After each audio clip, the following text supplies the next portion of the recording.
It celebrates a history that is unique to the state and a culture that remains strong and proud. For 100 years, a trail has been traveled, carved to connect the remote world, later blazed by gold seekers and risk takers. And after 1973, this trail would never be the same. For 40 years, Alaska's greatest sporting event has evolved and continued to accomplish its purpose and keep tradition alive. It's seen the likes of Reddington, Swenson, Butcher, Boozer, King, and Mackey, names that are now woven into every turn and linked by every mile. For these 66 teams, a search for timelessness, a race whose history is now 4 decades old. The winner is never forgotten. The challengers will drift off in time. John Baker and Inupiaq brought the trophy and the pride home in 2011. He will look to become just the 8th multiple winner, but he'll have to beat those mentioned and a crop of young guns looking for their spot in history. For 40 years, March has begun with the Iditarod sled dog race, and today begins another run at immortality. Welcome to the 40th Iditarod.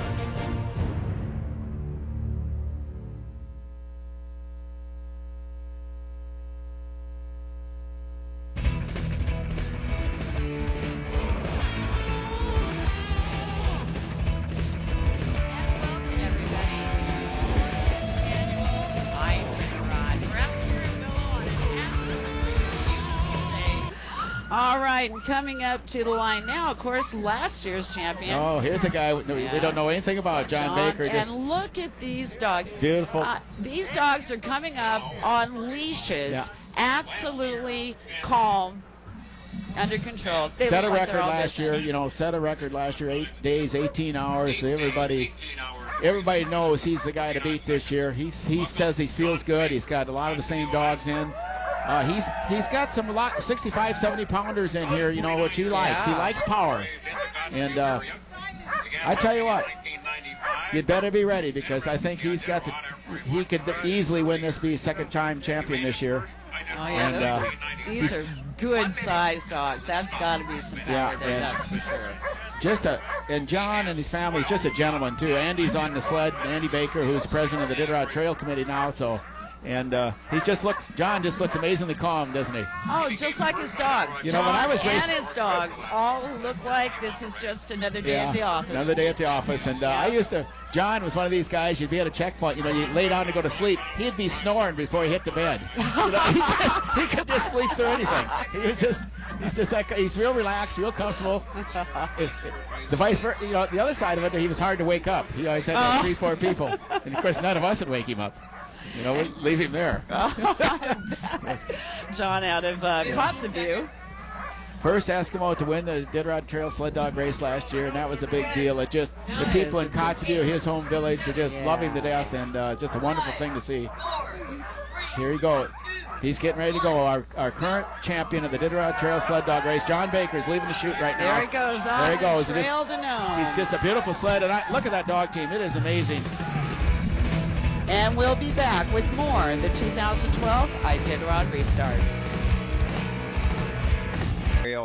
I think the teams that are in the back of the pack are at a huge disadvantage this year. Yeah, they may be. Fall apart to where they just wouldn't be able to have the speed that the front has. And Jeff's in a good position. His last win was in 2006 and a second place in 2008. Jeff King back on the Iditarod Trail where he belongs. And now to the line, our defending champion out of Kotzebue, Alaska. John Baker. It took him a long time to get there first. He had a lot of top 10, some top 5 finishes. What finally got him over the hump? Well, I talked to John just a little while ago, and he was saying, geez, it took me 16 tries to do this thing. And I think it's gaining that depth of experience and not making mistakes over. A lot of times John made little mistakes. He was always right there as one of the top competitors, but he made little mistakes that we all watched out on the trail, and that just took him out of the contention to win. And last year he kind of just put it all together in a nice, neat package. And he told me just minutes ago before he came to the starting line, he goes, well, they may come up and compete with me, but they got to go through John Baker world. if they want to get to the front line first, because when this guy gets going out there on the coast, he is not going to stop. He is rock solid. He is not afraid of being tired. He's not afraid of doing without sleep and meals. And I really still say this is one of the top 2 teams to beat this year. Well, and incredible dogs. Incredible dogs. Velvet and Snickers will be his lead dogs again this year. And John Baker, and of course, Western Alaska really came alive. You saw the chest swell last year as he got the Keltag in the lead, and it was obvious when he got off the river that John was the team to beat, and you could just feel the pride swelling as he got to the coast. And that's why this race was started 40 years ago, was to keep that interest in the importance of the sled dog in rural Alaska. That really is the core of this event that started it. And John, it's nice that he is the current champion, because he is an example that it worked, and he brought that pride back to the villages. And I guarantee you we will continue to see sled dogs in those villages, not only because of Joe Redington, but because of John Baker now. I agree. Let's take a timeout. Iditarod 40 continues.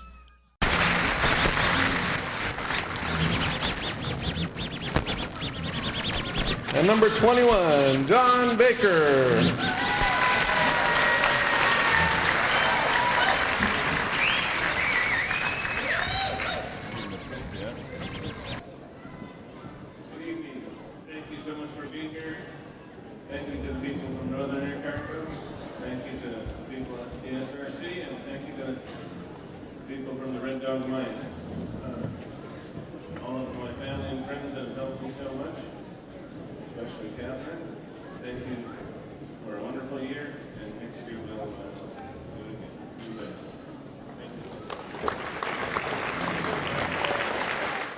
Coming up to the line now, we've got the 2011 winner of the Iditarod and set the fastest time. Oh, boy, John Baker from Kotzebue. Yes, first Eskimo to win the Iditarod, and you know, John is just one of these competitors that he had a tough race last year, and I think fell out of the top 5, certainly in the top 10. But I'm sure he came in 9th place last year. He must regain that.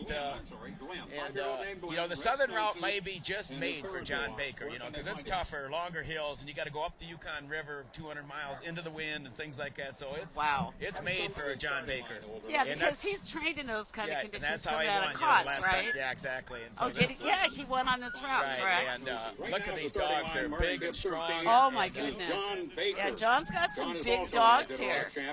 And do you plan for that when you put your team together, whether you're on the southern or northern route? Does that make any difference at all? Well, I think a little bit. I think John, I've known him for 25, 30 years. He's a bigger man and likes bigger dogs. He trains, feels comfortable with them. You're talking about one of the nicest men on earth when you talk about John Baker. I was fortunate to be a public defender up in Kotzebue and met their family, and it's just I tell you, there's no better person. And look at that smile on him. He smiled like that.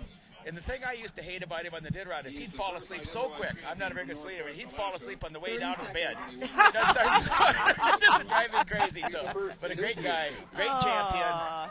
And I remember everybody being so happy for him when he won, because it was time for an Alaska native win the race. So well, there's been 3 Athabascan champions, and he was the first Eskimo champion. That was a great thing. Yeah, it's good for the sport.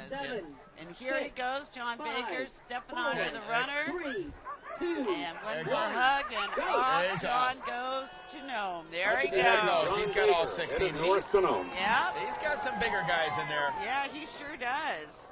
All right, so John's off and going, and now we've got Paige Drobny from Fairbanks. And this is probably, I'm just checking to see if this is not her rookie year. It might. I'm pretty. Be cold for 10 days and miserable and not get any sleep and eat poor food, and you can do that.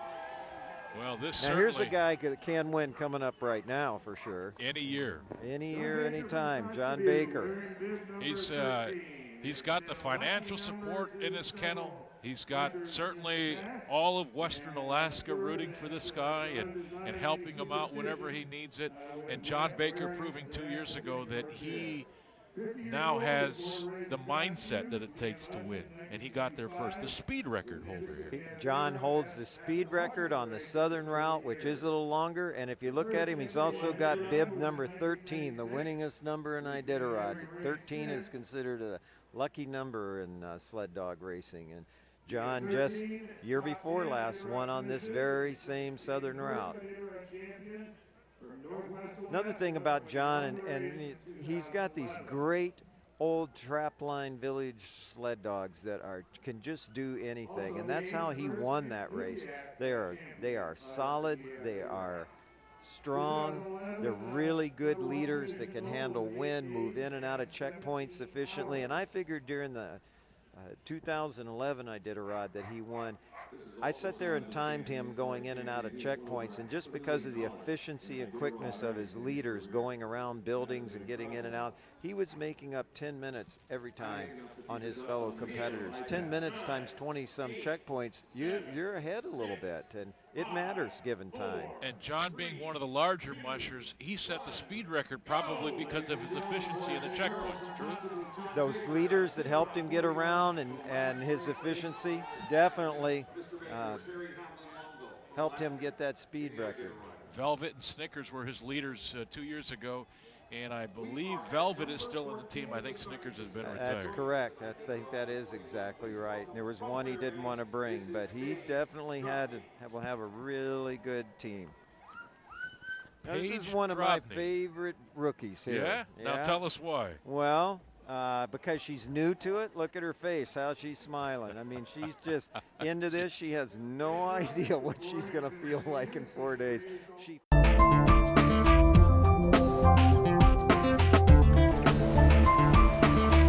John is 51 years old. We're fortunate to have a trail to race on this year. The group of people that put the race together did a good job. It just wasn't the type of trail that was good for my team. So I have to be happy with that. I'm glad for people that had teams that were good at this type of trail, but mine just wasn't. That's okay. It'll be better next time.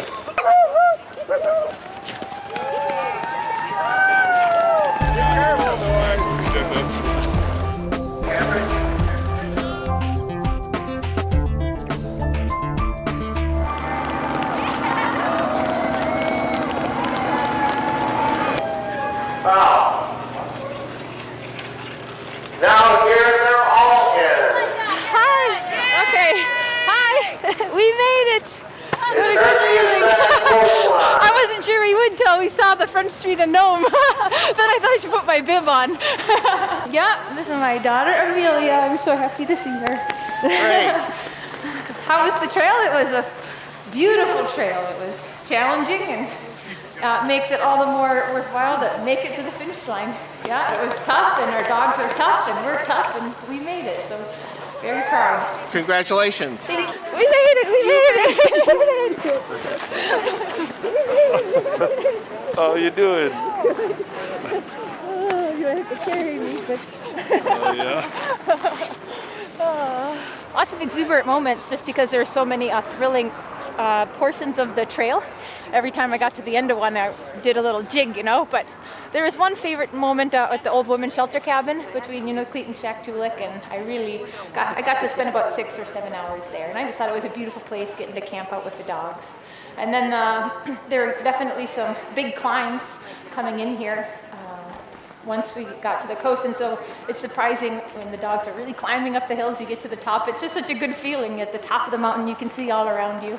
So those moments are always real thrilling, just like climbing a mountain. You always get to be real proud. And from Anna, we go to John Baker from Kotzebue. He was the champion in 2011, and this is the current speed holder in Iditarod. He did it in 8 days, 17 hours, 46 minutes, and 39 seconds. And, I will never forget John Baker's championship. And we'll go to John first, and then we'll talk about that when we come back. as a record holder, your thoughts on that? Could there be some records broken this year? Absolutely. I think there's a lot of good teams capable of breaking the record, so that's what the records are for, is to be broken, and just hope everybody has a good race. Bruce, we were both out there in 2011, and I will never forget the way Western Alaska swelled with pride as he came off the river in Kaltag and started the move over the portage to Unalakleet. I will never forget that as long as I live.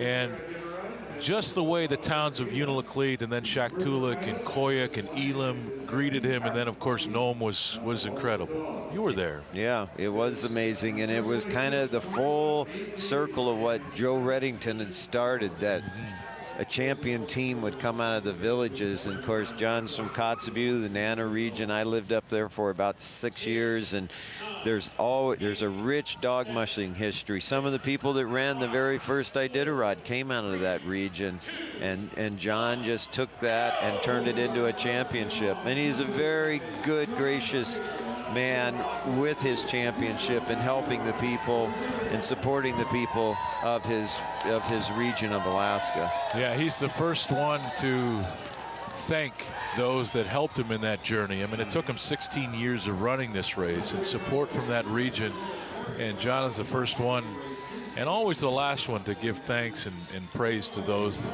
that helped him. And really, he takes very little credit for that championship in 2011. I will never forget that one. That was one of the great stories in this race's history. First INUPAC to win it. 13 top 10 finishes. Yeah, he's good. Dude knows how to finish. Yeah, he's good. Okay, now Catherine Keith from Kotzebue, 35 years old, born in Minnesota, lived there until she got done with high school.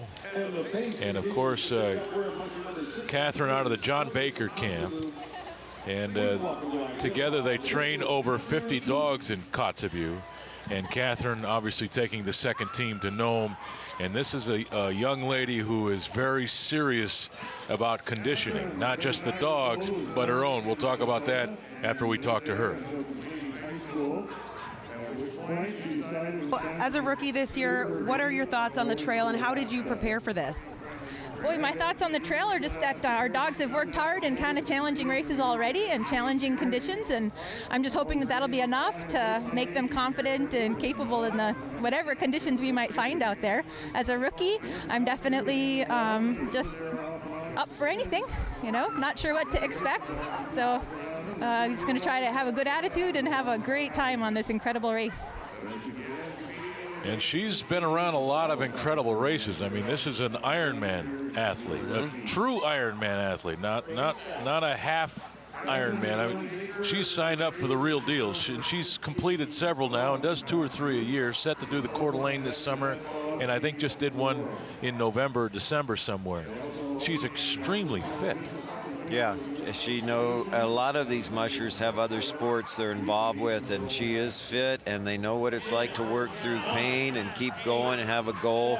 And I also think she's running in with John's dogs from Kotzebue area. And, you ask a lot of people their dreams and what they want to do, and they want to travel here, do this or that. And this is a good dog musher here, prototype, in saying that her dreams have always been flying a bush plane, eating caribou, running dogs, and having a camp in the Brooks Range. That's the kind of woman I like. Yeah. That's a good Alaska woman. Yes. And Catherine on her way, and fun to talk to, man. She's just full of life. The thing that's interesting about what Martin did was that he undoubtedly is one of the best mushers there is. So for him to do that is what makes it special. I'm not concerned with whoever wants to do that is fine. It's not something that I can do or would do just because of myself and my team doesn't fit that. Is it the right thing to do, or is it a good thing? Is it any of that? I don't know that, but Martin is one of the best. So if he thinks he can make that work, then more power to him. I think he changed the race tremendously, and interestingly, he didn't speed the race up, but he changed the way people ran it, and it gave him an advantage. And it changed the way the race was run after he was not racing it anymore. his style didn't improve the times, but it gave him an advantage, and that's a really, really interesting concept that he was able to do that. And don't forget the other CV. Dallas backed up his win with a 4th place finish. And John Baker, 2 former champions who know how to get there first. Being the Iditarod champion for that first year gives you a lot of responsibility that you have to live up to and work hard to try to carry the race. I didn't feel that I would run the race once I had won it, but turns out that it's a lifestyle that I like, and I enjoy the people involved at the race. I enjoy the dog, so I'm going to continue doing this as long as I can be successful at it. You never go into the but it builds.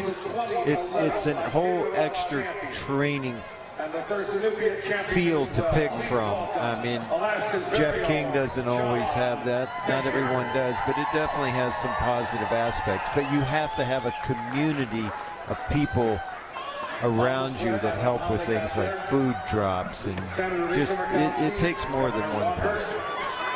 At the line now, John Baker, one of the real important figures in this race for more than just what he does on the Iditarod Trail, but all the work that he does in outlying communities in the state. He's a really important figure, and what I was impressed about most were the way that his dogs casually walked up this starting line. Here's more with John, and we'll get Bruce's take on that in a moment. We've definitely trained a lot different. We've had really, really good snow conditions, so the conditions have been good. We've had a real consistent year for training, so that's different for where we live. So it's just been, we haven't had bad things happen to us. It's all worked well. John Baker, of course, the 2011 champion of the race, and had the speed record until Dallas took it away. Yeah. He's had good training up there in the Kotzebue area. I like seeing, like I said before, these mushers come out of the coastal bush communities from the Nana region. And notice who is getting on that back of that tow sled with John. It is the governor of Alaska. He's going for a ride. He's got the connections.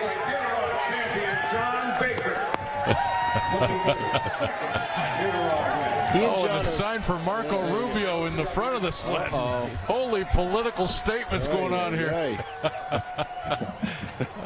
He and the two of them, I was looking at an interview that our Emily Carlson did with John about a month or two ago. And, of course, John, you mentioned, very, very plugged into the state. He and the governor tight together.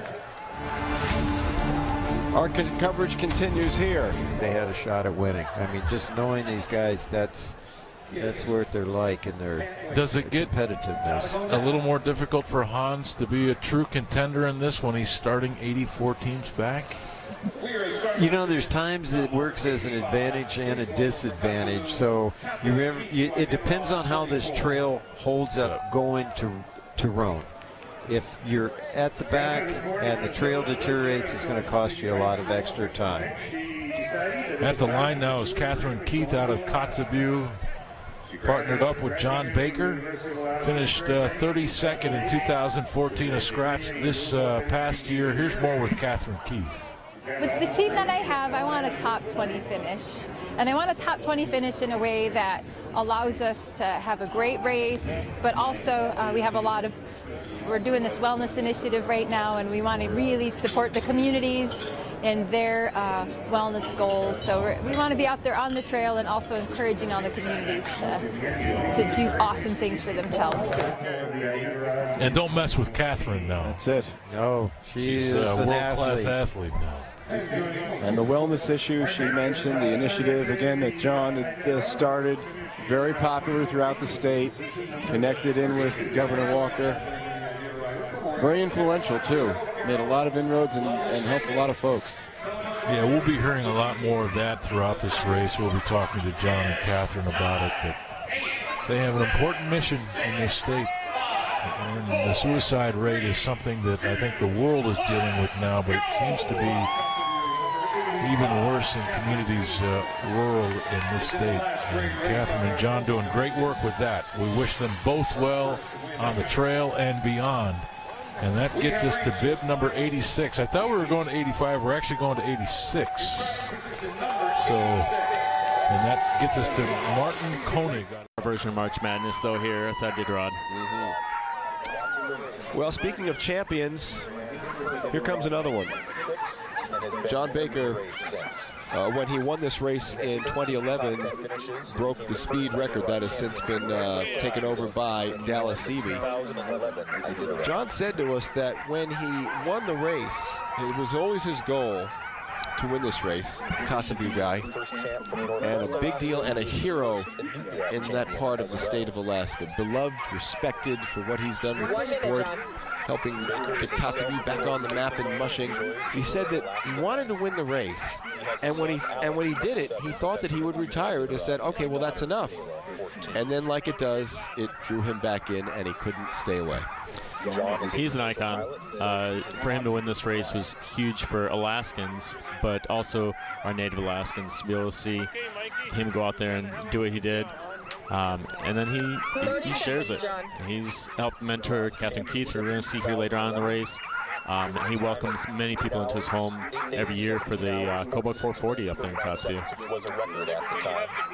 He has started recently a leadership and wellness program, which is really, really growing around the state. And as fine a musher as he is, and he's as good as they get, this program is really picking up steam and strength. He has teamed up with Governor Walker. 3, 2, 1, go! Out you go, former champion John Baker. And, of course, the very serious topic of suicide has come to the forefront here in the state of Alaska. It's a problem everywhere, of course, but here in the state it has. The wellness program that he started began to morph into suicide prevention. And as you mentioned, he and Catherine have really taken it on and have understood that sometimes you start a program in one direction and it veers off and becomes something that a lot of people can rally around. And the importance of identifying it and perhaps helping those in need has become a big part of his life. It's amazing to hear how many mushers are using this as a venue for helping improve other people's lives. And Mike Williams Jr., his father, was mushing for sobriety for many years, now them mushing for suicide prevention. These mushers have huge hearts. Well, it takes a special kind of person to do this to begin with. All right, it's the 85th to number 85 bib, technically, as Hans goes. Martin Koenig is going to finish things off for us today. Up Catherine Keith first, I beg your pardon. Then Martin is going to finish things off. We mentioned that she is with, of course, teamed up with John Baker and those the wonderful initiative that they've put together throughout the state. But now it's the business of trying to get to Nome. She is an Ironman triathlete as well. Says that Hawaii is the goal one day, and if you can make that one, you've done okay. Was able to get to Lake Placid and get there and survive that one, but Hawaii is a different animal for different reasons. So to qualify for that, but she's going for a different kind of sport today. Completely different. A little bit chillier today. She had a scratch last year, had to scratch. She's out at Old Woman Cabin, had to have some assistance with the dog out there, and decided to scratch for the benefit of the team. So she's looking to finish things up this year. Right, and she does have a finish from 2 years ago when she was 32nd, a very impressive rookie finish. Even if you do have someone like John Baker in your corner, John Baker is not out there with you on the trail. So to get there in the top 32, that says something. And they do train up there in Kobuk, or pardon me, Kotzebue, so used to the conditions where they're going to be finishing. 10, 9, 8, 7, 6, 5, 4, 3, 2, 1, go! And no gloves either, at least not now. The gloves will be coming out at some point, the hats, but for now, you're all right. And next in the She's wearing bib number 85. So here comes the 86th bib. That's Martin Koenig, a Swiss-born musher, but has been here for over 40 years. Says he actually went from Colorado to Montana on horseback. He knows how to travel long distance then. He's ready for the long haul. Iditarod number 45, our coverage rolls on from Anchorage, Alaska. Welcoming you back to Anchorage, Alaska, and the Iditarod. Again, the tradition, the 45th time. The first one back in 1973. 34 mushers took off that day from the Tudor track. Dick Wilmont's your winner. 22 of those teams finished. We will expect to see more than 22 teams finishing this time around, 45 years later. Catherine Keith ready to go. And here's Catherine. I'm really excited for this team of dogs. We were able to run the Yukon Quest this year. So I have 11 dogs from the Quest coming into Iditarod, so I can't wait to get them back out on the trail because I think they were just getting ready by the time they finished that race.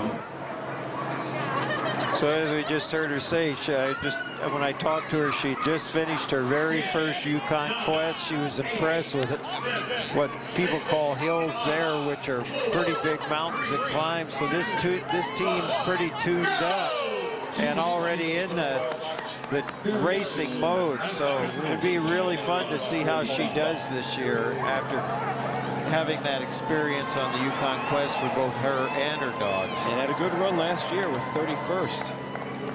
Well, I just wonder if eventually there's going to be a swap in that kennel, and John gives up the best dogs to Catherine, because I think this young lady could win this race down the road. She's a marathoner, really competitive in sports. She wants to win it. She's as competitive as anybody in this thing. Ironman finisher as well. Yes. Tough. Give her the best dogs, John.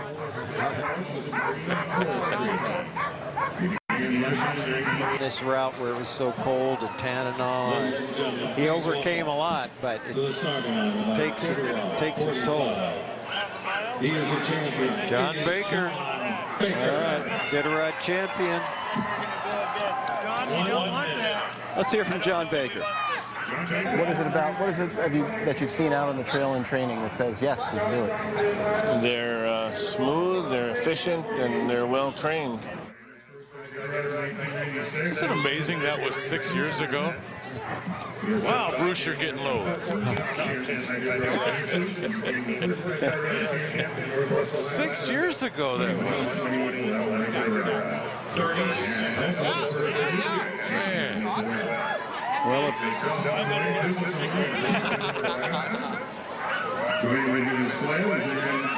here's John going.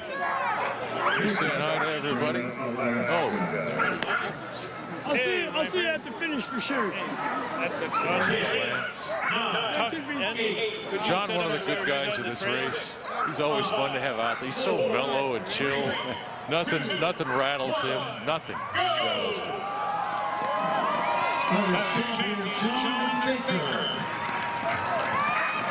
Nothing rattles him, not even the cold. He's got that right glove off.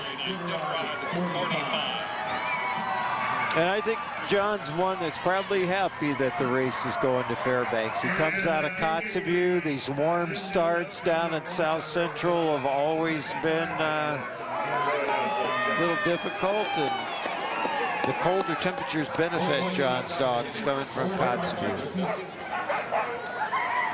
Iditarod number 45, our coverage rolls on from Anchorage, Alaska.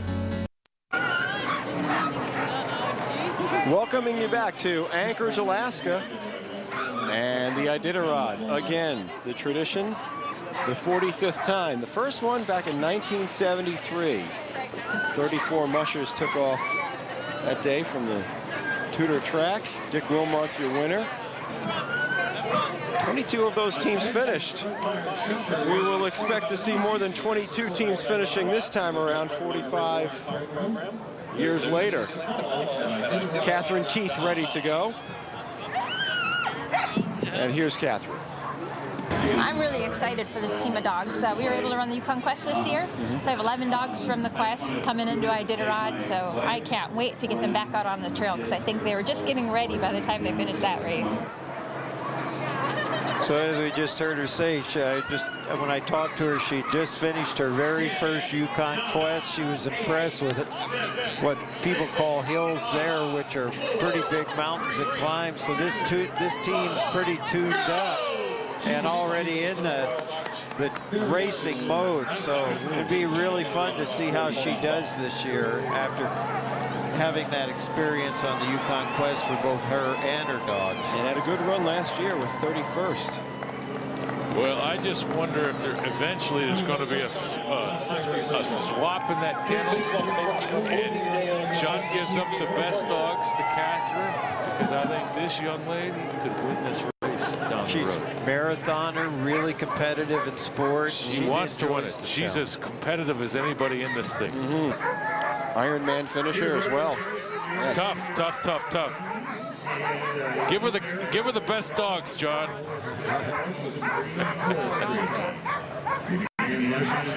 This route where it was so cold at Tanana, he overcame a lot, but it takes its toll. John Baker, Iditarod champion. Let's hear from John Baker. What is it about? What is it that you've seen out on the trail in training that says, yes, we can do it? They're smooth, they're efficient, and they're well trained.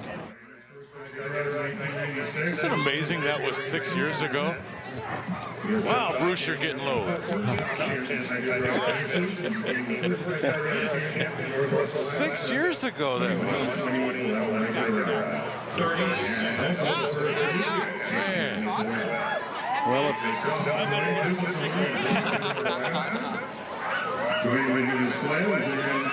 here's John going. He's saying hi to everybody. Oh. I'll see you at the finish for sure. That's the John, one of the good guys of this race. He's always fun to have out there. He's so mellow and chill. Nothing rattles him. Nothing rattles him.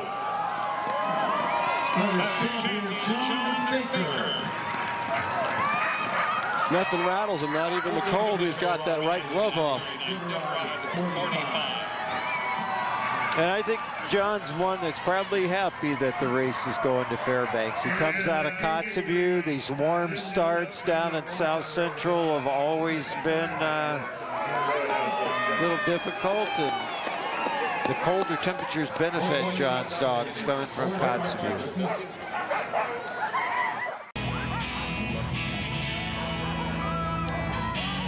Getting a look at the starting line.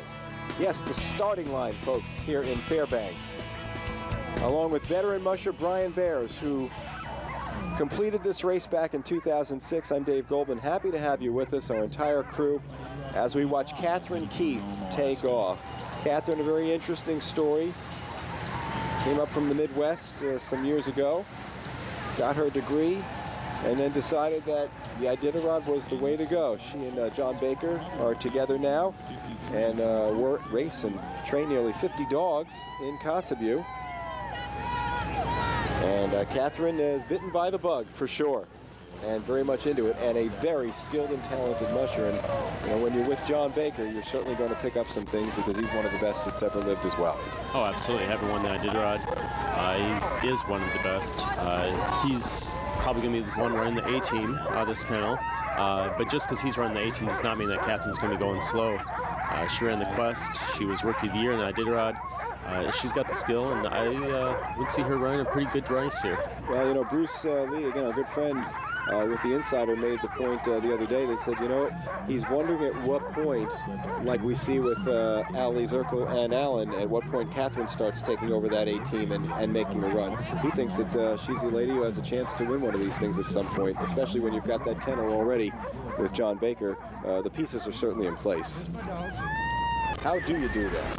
Oh, that was the magic of Lance. I think Lance hooked a line from the lead sled to his lead dogs and had a team of 2 dogs pulling his one sled. Okay.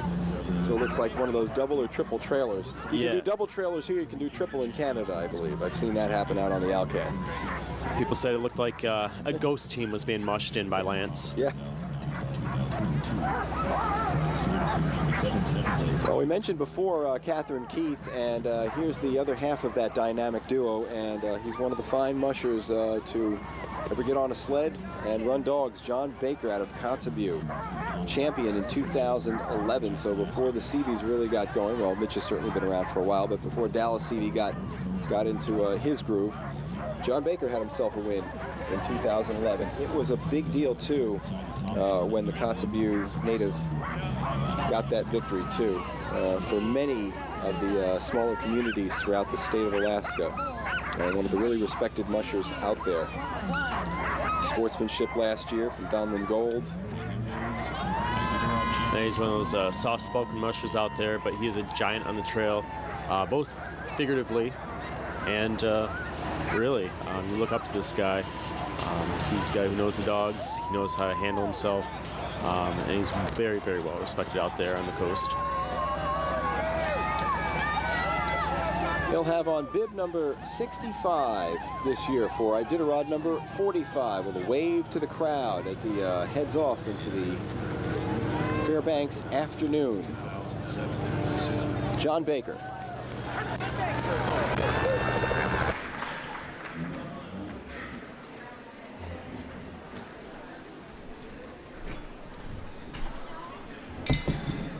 '19th position goes to Catherine Keith from Kotzebue. 4th Iditarod start, 9 days, 5 hours, and 50 minutes. Congratulations.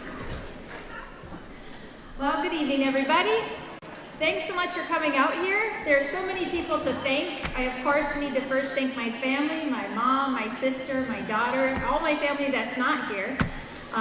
Another big thanks to my fiance, John, who I couldn't do any of this without, and it was so much of an honor this year to be able to travel with him for the last couple days on the trail. And as most of you know, we came in with a rather tight, close finish, and I was really working, trying to pass him, and I could just never quite get away from him. And so coming in when we were both together, we thought we would give Mark Nordman, the race marshal, the opportunity to pick his favorite. Whoever came in first, or if we came in at the same time, Mark could pick who his favorite was to come in ahead. And clearly we all know who that was, so thanks, Mark. Anyway, it was a great race, lots of wonderful gifts within it. Loss as well. I was just so thrilled to have the opportunity to be out there with the dogs. They did a great job this year. We got to be as competitive as we could, and I look really forward to coming back next year. So thanks, all of you.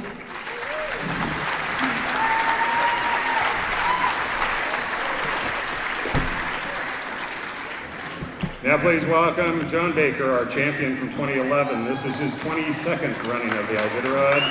9 days, 5 hours, and 50 minutes. Brought him to Nome in 18th place. Welcome.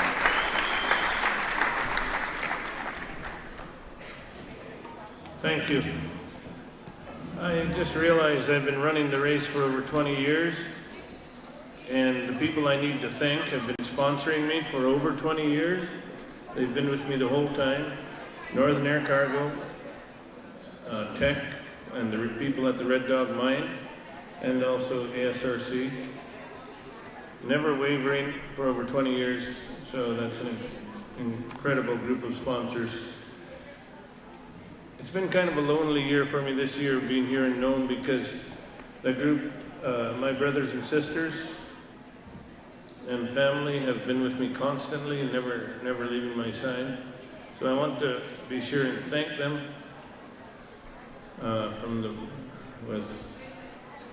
for all the support they've given, not only in mushing, but in life. Of course, the children, Alex, Kahela, Amelia, thank you so much for all the patience. And of course, when you have a spouse, it would be impossible to not have your partner support, so thank you, Catherine.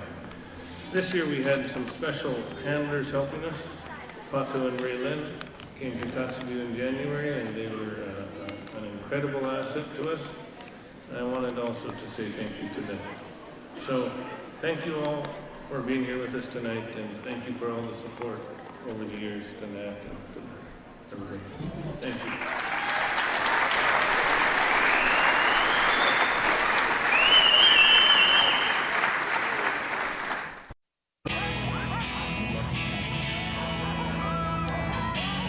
Getting a look at the starting line. Yes, the starting line, folks, here in Fairbanks. Along with veteran musher Brian Bears, who completed this race back in 2006. I'm Dave Goldman. Happy to have you with us, our entire crew, as we watch Catherine Keith take off. Catherine, a very interesting story. Came up from the Midwest some years ago, got her degree, and then decided that the Iditarod was the way to go. She and John Baker are together now and race and train nearly 50 dogs in Kotzebue.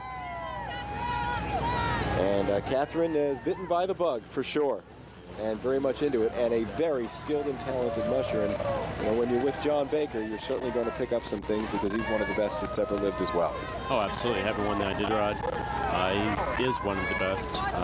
He's probably going to be the one running the A-team this kennel. But just because he's running the A-team does not mean that Catherine's going to be going slow. She ran the Quest. She was Rookie of the Year in the Iditarod.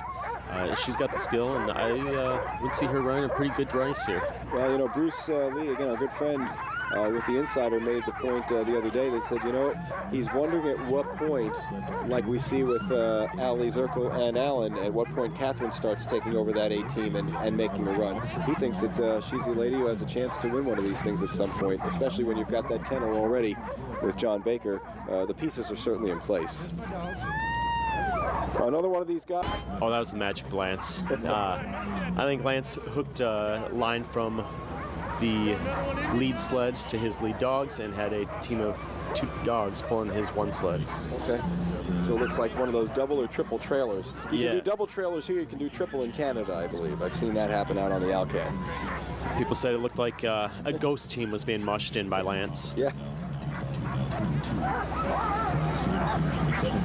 Well, we mentioned before Catherine Keith, and here's the other half of that dynamic duo, and he's one of the fine mushers to ever get on a sled and run dogs. John Baker out of Kotzebue, champion in 2011, so before the Seavies really got going. Well, Mitch has certainly been around for a while, but before Dallas Seavey got into his groove, John Baker had himself a win in 2011. It was a big deal, too, when the Kotzebue native got that victory, too, for many of the smaller communities throughout the state of Alaska.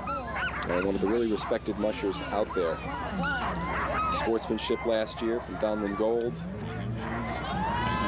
He's one of those soft-spoken mushers out there, but he is a giant on the trail, both figuratively and really. You look up to this guy. He's a guy who knows the dogs. He knows how to handle himself. And he's very, very well respected out there on the coast.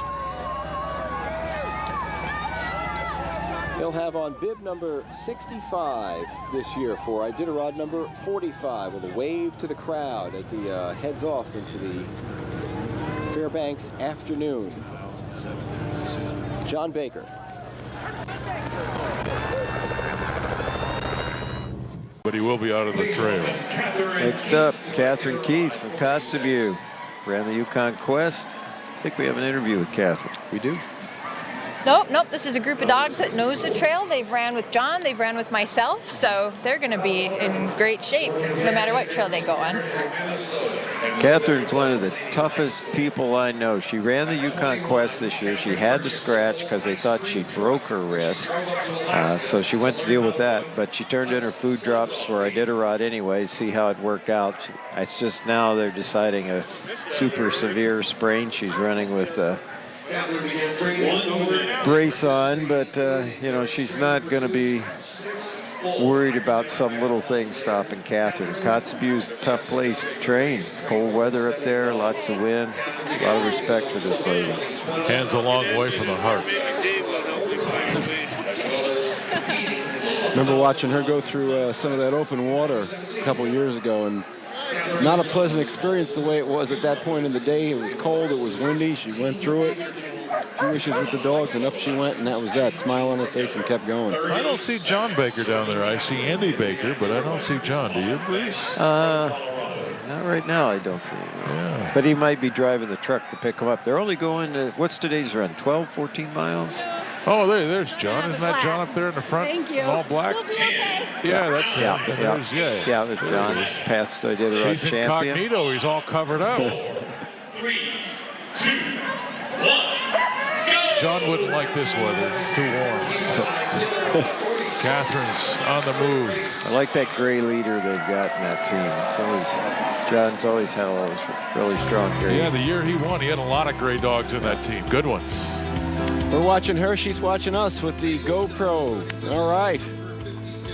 Little Saturday Night Fever in the morning. Welcoming you if this is your opening with us. Continues Iditarod 2018. Coming right back after this. John Baker there leading her lead dog. And welcome back, everybody. Our coverage on GCI Channel 907. Happy to have you with us on this glorious Sunday afternoon from Willow, Alaska. Good luck to Dave Goldman along with Keith of Vern Ponsonby, Halter. Alaska. The restart back where it should be in Willow as Catherine Keith takes off. Catherine Keith is going to be somebody to deal with in the Iditarod this year because she's John Baker, her partner's not racing. So I'm sure she's got all of John's dogs plus hers, and she had a good team. And Southern route, perfect route for Catherine Keith. John Baker won on the Southern Route in 2011, so terrific. I tell you what, Ironman finisher. We're talking about Ali Zirkle, and we're talking about Jessie Royer and Michelle Phillips and her. That is a strong field of women. Fearsome foursome right there for sure. A statement if all four of them in the top 10. That'd wake everybody up with it. His sights on running the Iditarod. He started Mad And even have a champion. LLC with 2 pregnant females. Don't see why it couldn't happen. You don't see why it couldn't happen. You never know until you try, do you? Guy who could pop up. Make a move. This guy is going to cause trouble. He's his brothers ran 2 years in a row, but when I mean cause trouble, I mean that in a great sense of the word. He is going to be competitive. He's going to be there. He's probably going to be in the top 5 or top 10.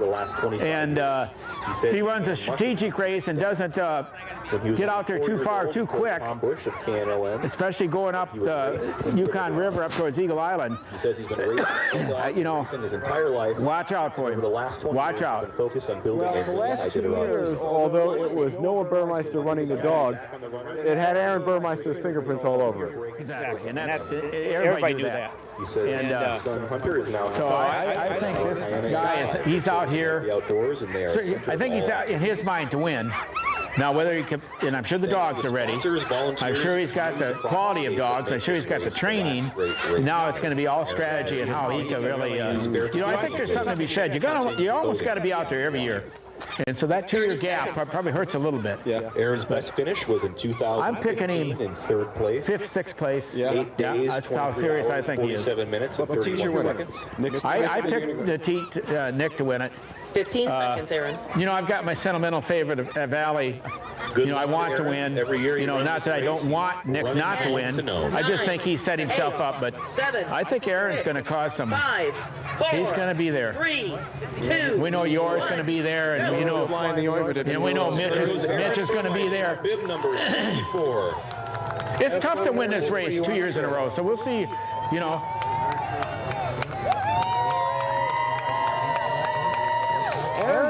Aaron Burmeister go by.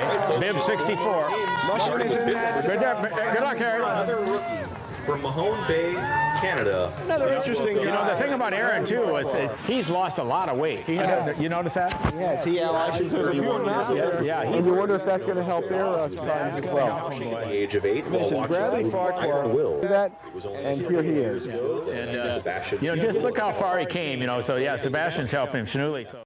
Is the 2011 Iditarod champion. And the first Nubia champion as well. Please welcome Alaska's very own John Baker.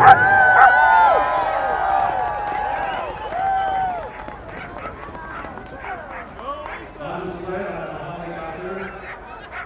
Senator Risa Murkowski.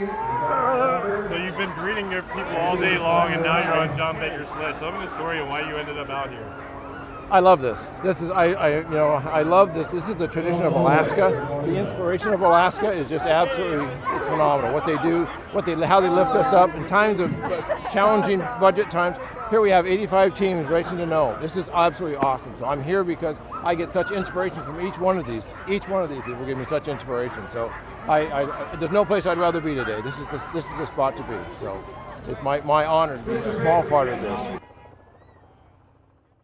Elliot Anderson, Ken Anderson, Kristen Bacon. Jody Bailey. John Baker. Patrick Beal. Dag Torolf Olson. Ryan Olson. Miriam Osberg Carr. And we'll be over there. That's part of the whole program. The next thing I'd like is to have. There's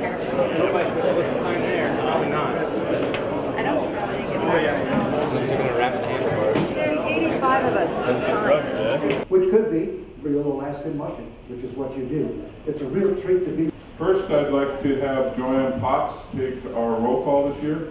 And Joanne is our honorary musher, so I'm pleased with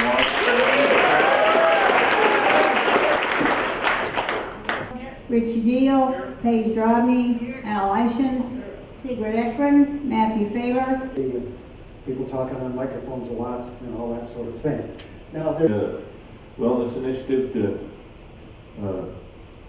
do what we could throughout the state of Alaska, and what we're pretty much doing is asking, not done too bad. But I never had to talk in front of my peers that are looking at me like, oh, I want to beat you so bad.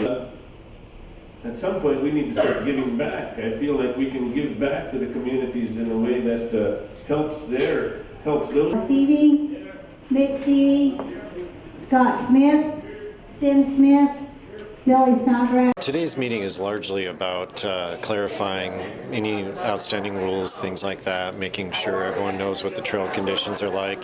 Stu does a great job of talking about vet care and really what those last minute things are that all the mushers should be looking out for. By and large, though, all of these guys are professionals, and so it's a clarifying meeting for them and to pull everything together, and also to make sure everyone gets to where they need to be on time to get this race off and going. Right there, John. Hi, what's your bib number? 11. Whoa. Can you sign right here for me, John? Welcome to Takotna. Thank you. John, we have to do a bag check here, okay? Right here? Or right here. Let's do it right here, get it out of the way.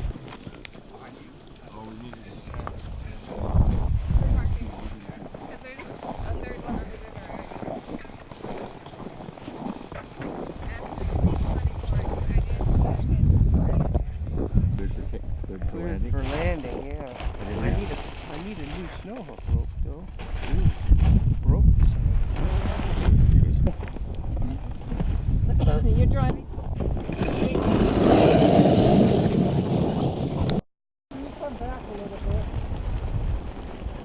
Right there, John. Hi, what's your bib number? 11. Whoa. Can you sign right here for me, John? Welcome to Takotna. Thank you. John, we have to do a bag check here, okay? Right here? Or right here. Let's do it right here, get it out of the way.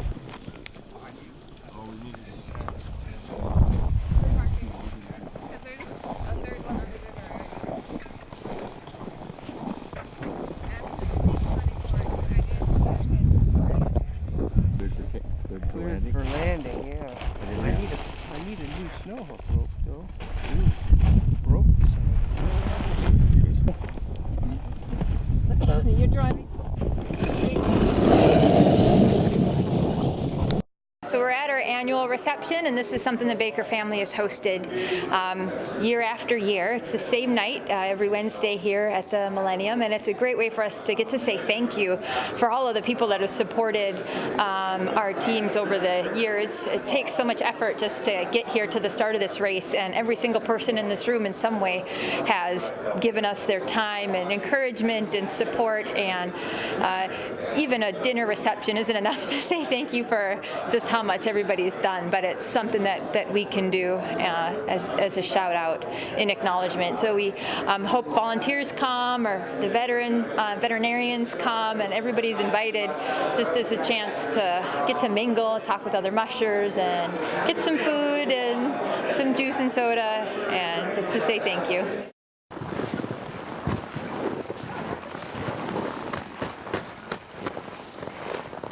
Right here? How's everything? Good. You gonna stay or go? I'm gonna stay. Okay. We'll bring your stuff down to you. Everything but water, and water's in the checkpoint here. What time is it now? 22. It's 10:52. You came in at 22:52. Yes. What time did Mitch come in? Mitch came in at 21:08. Dallas at 21-24. Dallas stayed. How far behind Mitch am I? Mitch went through at 21-20 he left. So you are an hour and a half behind him right now. Okay. Well, okay. Ready?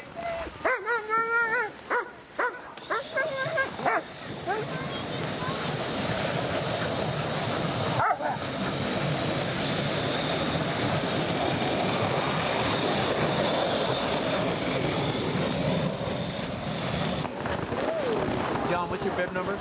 Number 11. Thank you. You need to be a No. And how far behind Dallas am I? Dallas is right next to you, and he was in at 21-24, an hour and a half essentially. Very nice trip. Beautiful trip with all the activity in the sky and the cold. The dogs are doing good. Best run they've had so far in the race.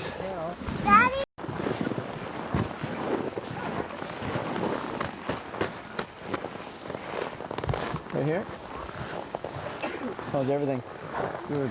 You gonna stay or go? I'm gonna stay. Okay. We'll bring your stuff down to you. Everything but water, and water's in the checkpoint here. What time is it now? 22. It's 10:52. You came in at 22:52? Yes. What time did Mitch come in? Mitch came in at 21:08. Dallas at 21:24. Dallas stayed. How far behind Mitch am I? Mitch went through at 21:20 he left. So you are an hour and a half behind him right now. Okay. Well, okay. Ready?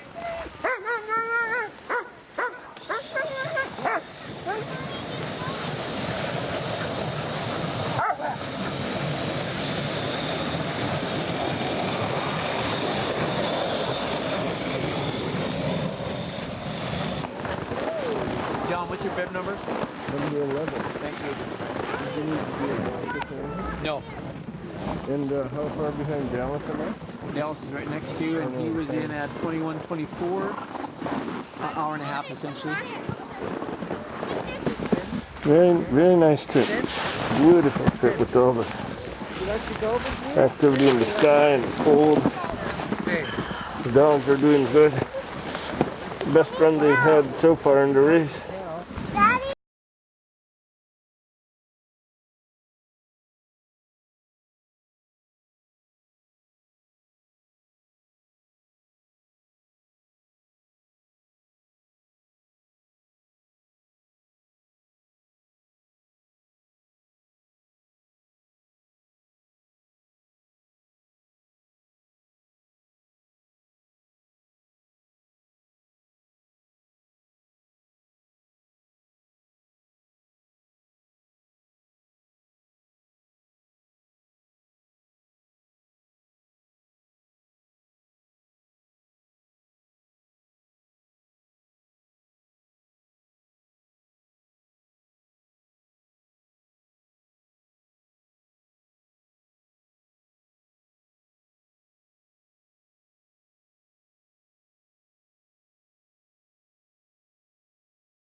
All right, whenever you want.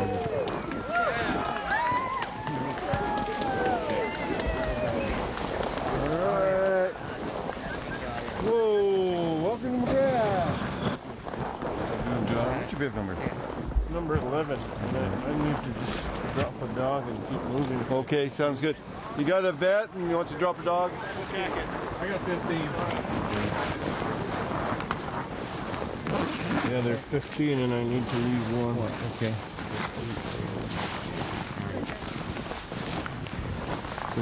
7. Yeah, I'll take your buck, John. It's, let me see which one that is. That would be Sprocket. Right second one there. Yeah, he got. Whereabouts is he? He got in a big fight and he doesn't want to do this. Where's he going off? Gotta run quick, Christy.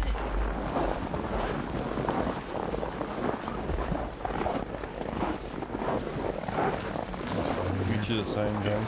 Okay. There. Did that girl go through? She sure did. How long ago? Yeah, let's take a look. About, actually, just right at 32 minutes ago.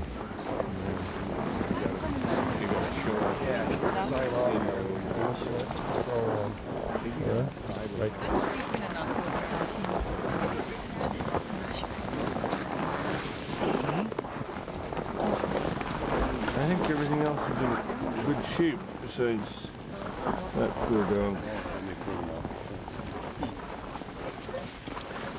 He really fell too. Well, everybody, thank you for coming out tonight. Got it. Good night for a run. Now it's time to go again. All right, John. The same turnoff right Yep, up here? right on the right. You got a guy in front of you. You want him to keep your lead going straight into him. All right. If he wants to just run ahead of us and show me where, that would be. If you just run in front of him, it's okay. All right. Good luck. Good luck, Good luck, John.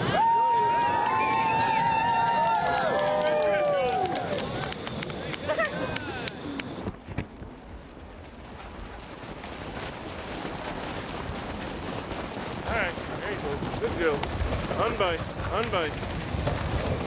Good girl. Alright, whenever you want.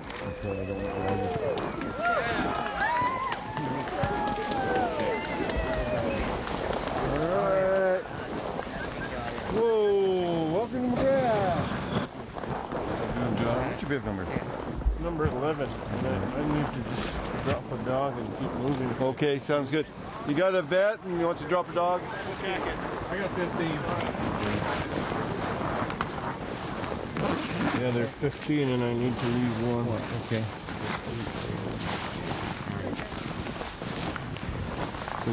7. Yeah, I'll take your buck, John. It's, let me see which one that is. That would be Sprocket. Right second one there. Yeah, he got. Whereabouts is he? He got in a big fight and he doesn't want to do this. Where's he going off? Gotta run quick, Christy.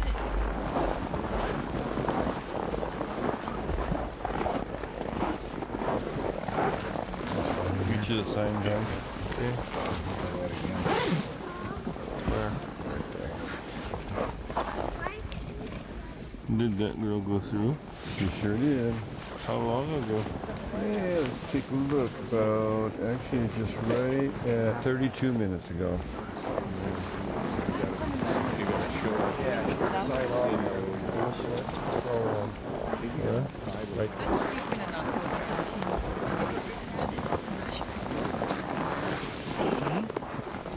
I think everything else is in good shape besides that poor dog.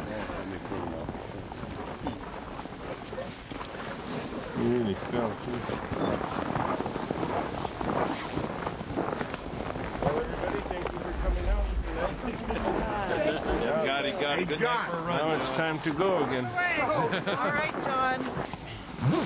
The same turnoff right up Yep, here? right on the right. You got a guy in front of you. You want him to Keep your lead going straight into the wall. All right. If he wants to just run ahead of us and show me where, that would be If you just run in front of him, it's okay. All right. about Good 50 luck, yards. Good luck, John.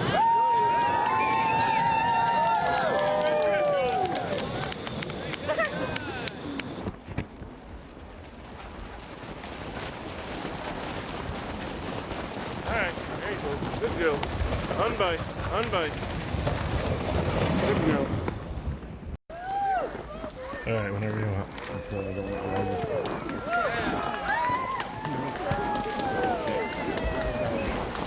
Alright. Whoa, welcome to McGrath. What's your bib number? Number 11. And I need to just drop a dog and keep moving. Okay, sounds good. You got a vet and you want to drop a dog? Jacket. I got 15. Yeah, there's 15 and I need to leave one. Okay.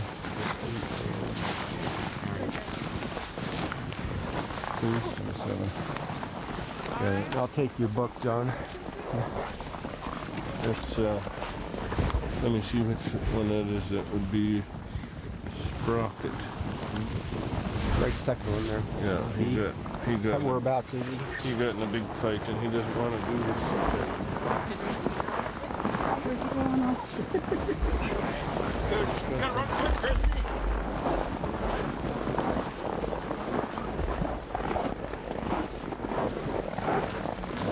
Get you the sign, John. Okay. Where? Did that girl go through? She sure did. How long ago? Yeah, let's take a look. About, actually, it's just right at 32 minutes ago.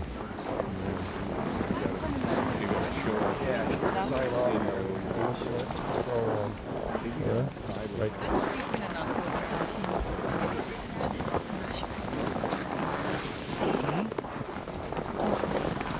I think everything else is in good shape besides that poor dog. He really fell too. Well, everybody, thank you for coming out tonight. Got it. Good night for a run. Now it's time to go again. All right, John. The same turnoff right up here? Yep, right on the right. You got a guy in front of you. You want him to keep your lead going straight into the wall. All right. If he wants to just run ahead of us and show me where, that would be. If you just run in front of him, it's okay. All right. It's about 50 Good luck, yards. Good luck, John.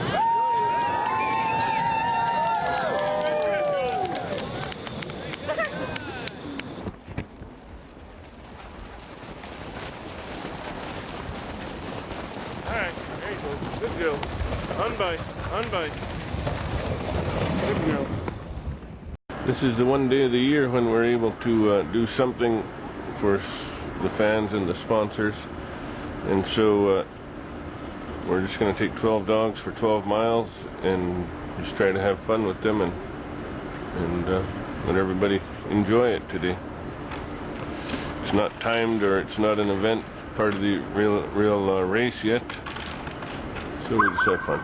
This is the one day of the year when we're able to do something for the fans and the sponsors, and so we're just going to take 12 dogs for 12 miles and just try to have fun with them and let everybody enjoy it today.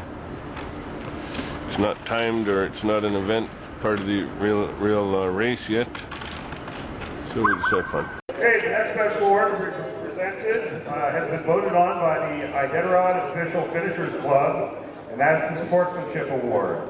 The winner will receive a check from Donald Gold and a plaque. Here to present the award, please welcome Kurt Parkin from Donald Gold.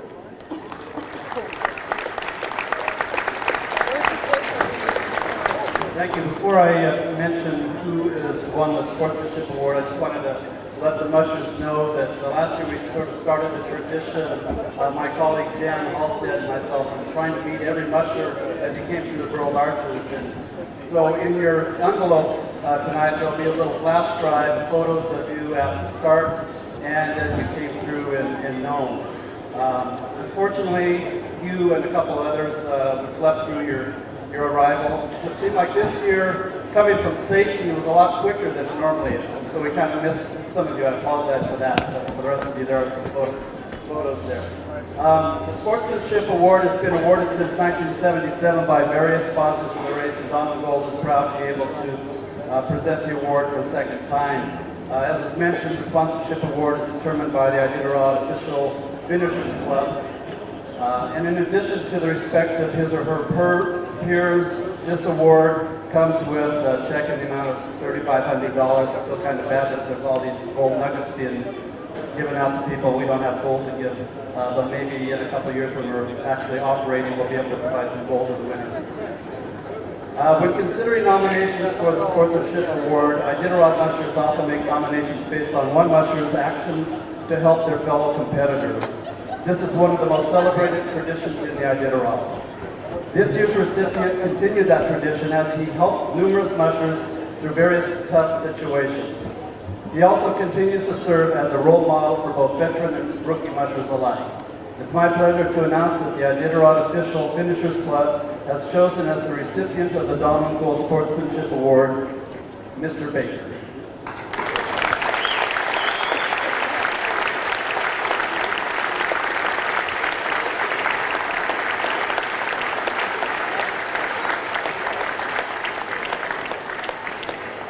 That's John Baker.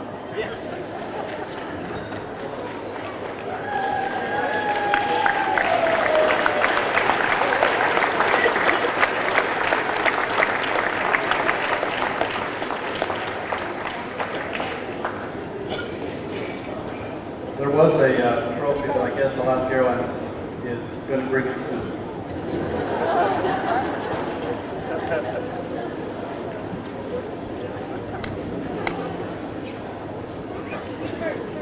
I didn't expect that. Kurt just telling me that the mushers voted for me to be the best sportsman. That doesn't happen very often because there's nobody in this room wants to beat Dallas better than me. I'm the worst sportsman. Where is that kid anyway? I'm still mad at him for beating me again. But I know when they nominated me, it was because one of the guys, Pete, was stopped on the trail and needing help, right? And he's saying, stop, stop, stop. Heck, the only reason I stopped you is blocking the trail or else I would have kept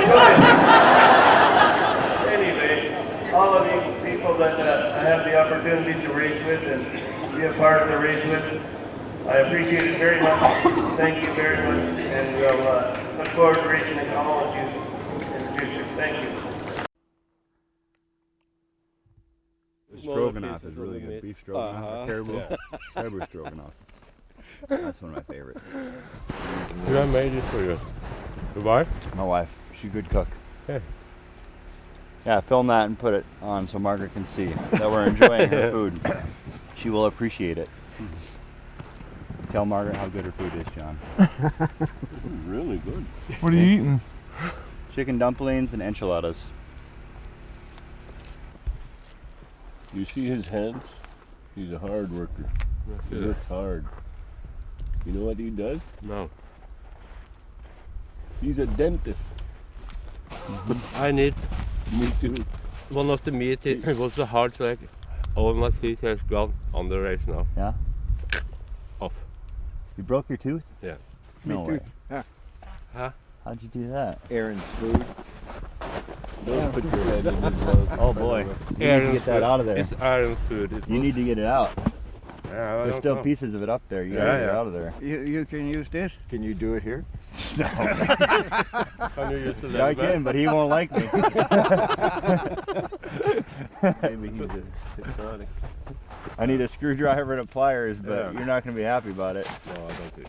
But that's gonna. But I know pain now. Eventually, that's gonna.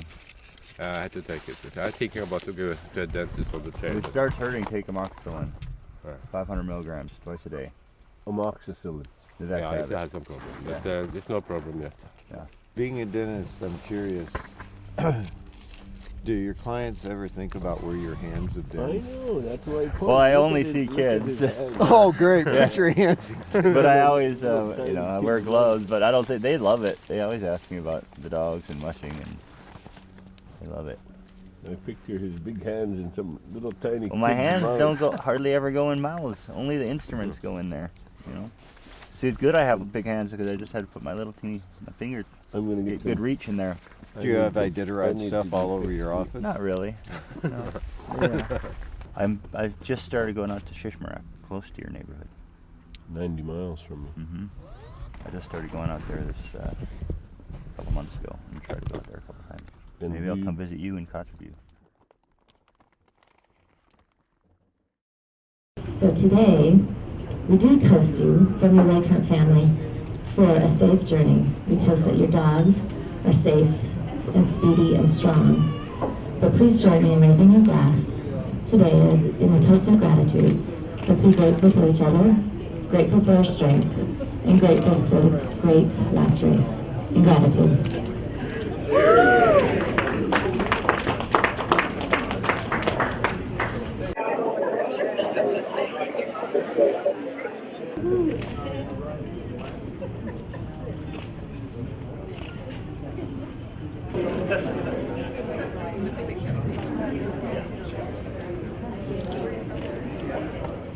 Just before Jeff starts snapping some pictures, the whole key to this thing with this size of the field is to make sure. It's a place I've always wanted to come and run, and just never have. And the trail looks beautiful, so we're here. It is kind of cool. This is where the very first race started, right? You think about that at all, John? Yeah. I was looking forward to this. How many miles do your dogs have on them? And why do you still need to run them right up to race day like this, or are you just out to have some fun? Well, I'd like to try out new equipment and just kind of let the dogs get out of the boxes. They're not used to being in the box so much, and just have a little fun, yeah. The thing that's interesting about what Martin did was that he undoubtedly is one of the best mushers there is. So for him to do that is what makes it special. I'm not concerned with whoever wants to do that is fine. It's not something that I can do or would do just because of myself and my team doesn't fit that. Is it the right thing to do, or is it a good thing? Is it any of that? I don't know that, but Martin is one of the best. So if he thinks he can make that work, then more power to him. I think it's a game changer. He changed the race tremendously, and interestingly, he didn't speed the race up, but he changed the way people ran it, and it gave him an advantage. And it changed the way the race was run after he was not racing it anymore. His style didn't improve the times, but it gave him an advantage, and that's a really, really interesting concept that he was able to do that.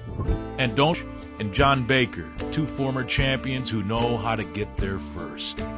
Being the Iditarod champion for that first year gives you a lot of responsibility that you have to live up to and work hard to try to carry the race. I didn't feel that I would run the race once I had won it, but turns out that it's a lifestyle that I like, and I enjoy the people involved at the race. I enjoy the dogs, so I'm going to continue doing this as long as I can be successful at it. You never go into the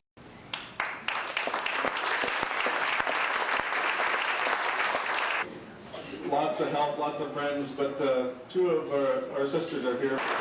I'm Andy, and there's a whole bunch of us. We've got... Along the way, John Baker became one of the very, very good...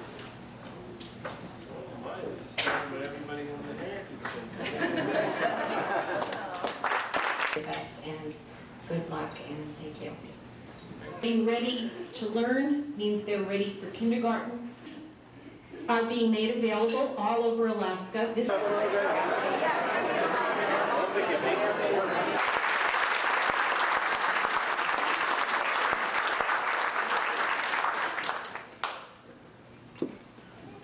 Alaska Native Heritage Center was opened in 1999 as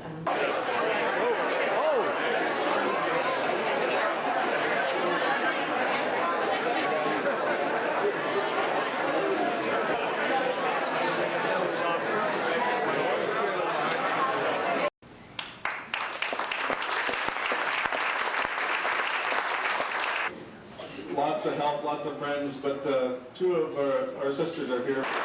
I'm Andy, and there's a whole bunch of us. We've got... along the way, John Baker became one of the very, very good...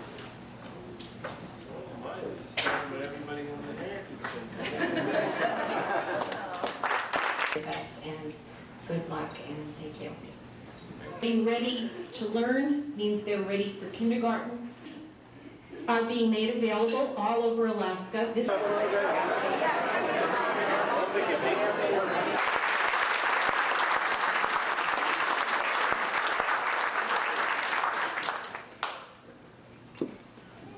The Alaska Native Heritage Center was opened in 1999 as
Welcome to the Iditarod Daily Show.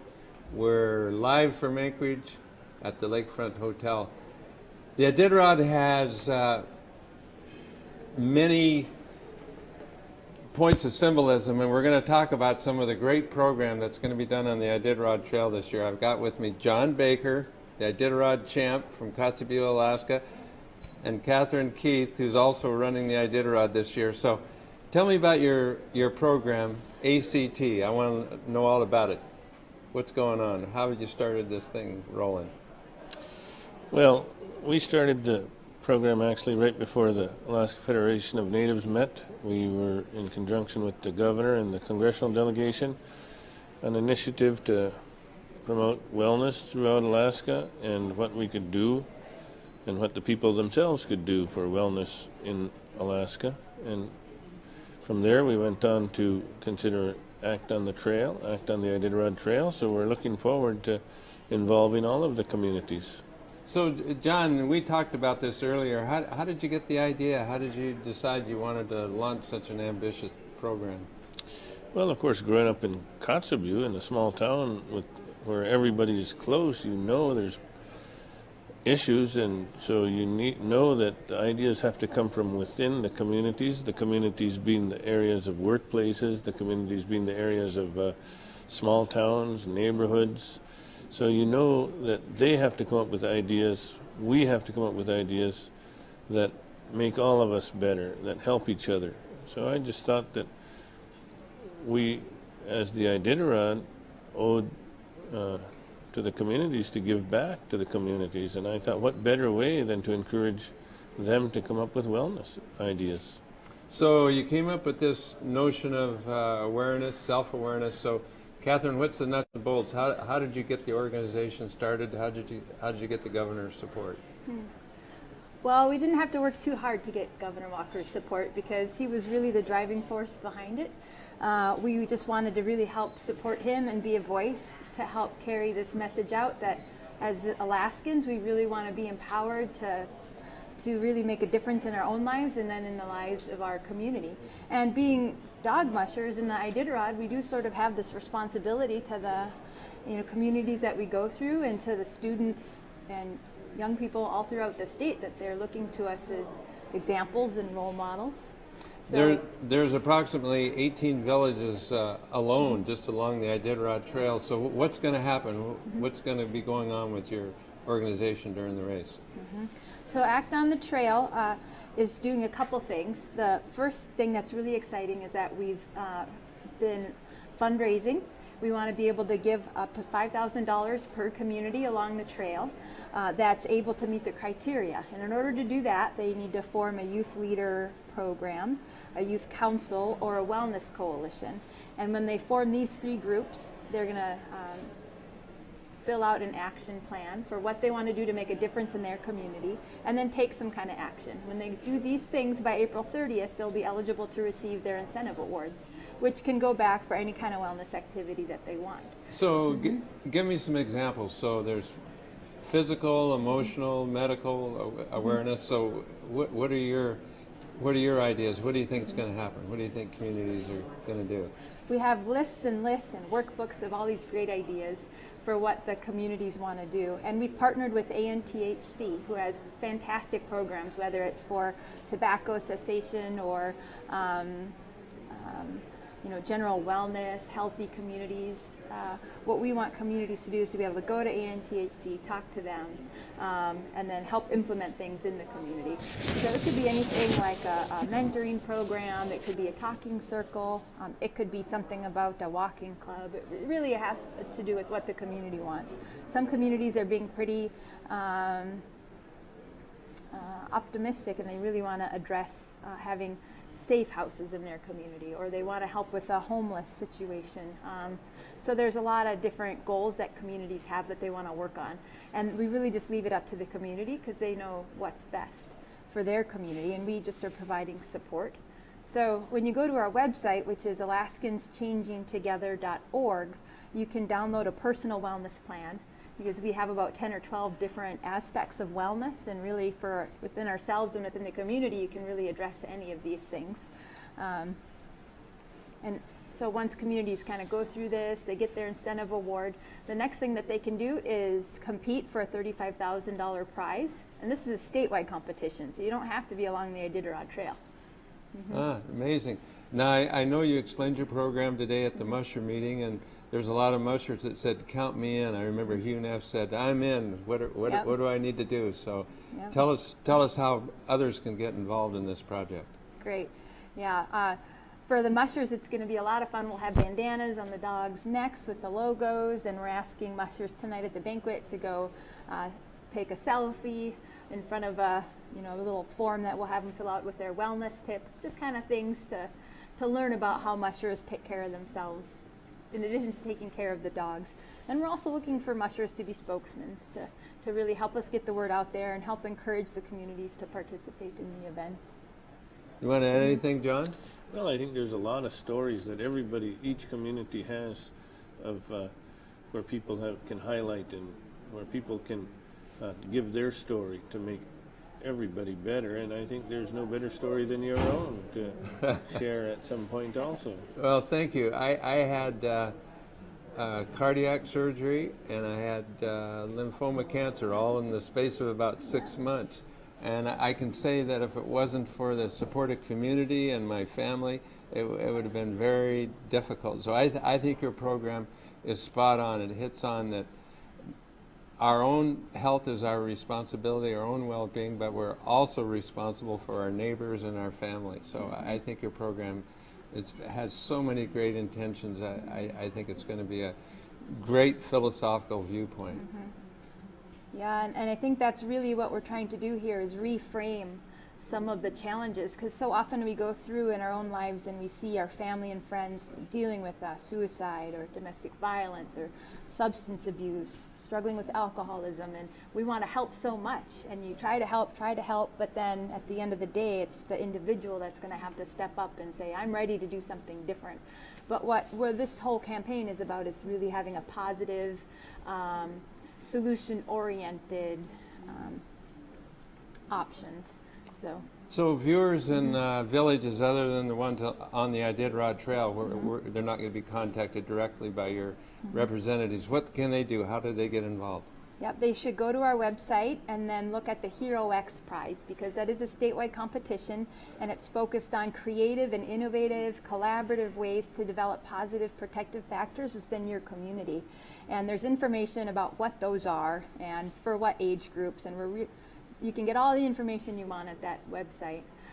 But sign up, because it doesn't have to be anything that's so amazing or super involved or require a lot of money. It's really just connecting the dots with people in your community and doing something and working together as a team. And that's the biggest thing we do as mushers out there on the Iditarod, is get our dogs together as a team, moving in the same direction, and eventually, with luck, we make it to Nome. Well, so. It's going to be a lot of fun because in a way you're running your own think tank, and the ideas and the innovations and the insights can be quite remarkable. Yep, and that's what we're hoping at the end of this. By April 30th, we'll have throughout the state all of these amazing solutions that people have found for their community that are making a difference. And we're writing up these success stories. So on the trail, we're going to have both videographers and journalists out there capturing some of these champions along the trail in the community. So if you know anybody in a community, we would love to hear about it. And the contact information is on the website. So you're well organized. I see you have the logos and everything. Yeah. So how long, just as backup, how long have you been working on the project? October. Wow.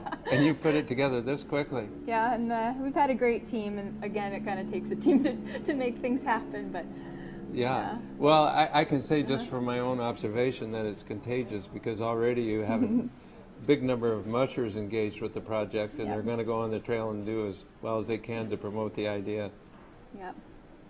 Okay, thank you very much. Really appreciate that you had the time to come in. I know you're busy for the race start. John, Catherine, thanks again. Thanks. This is The Daily Show. Check us out. We're updating constantly.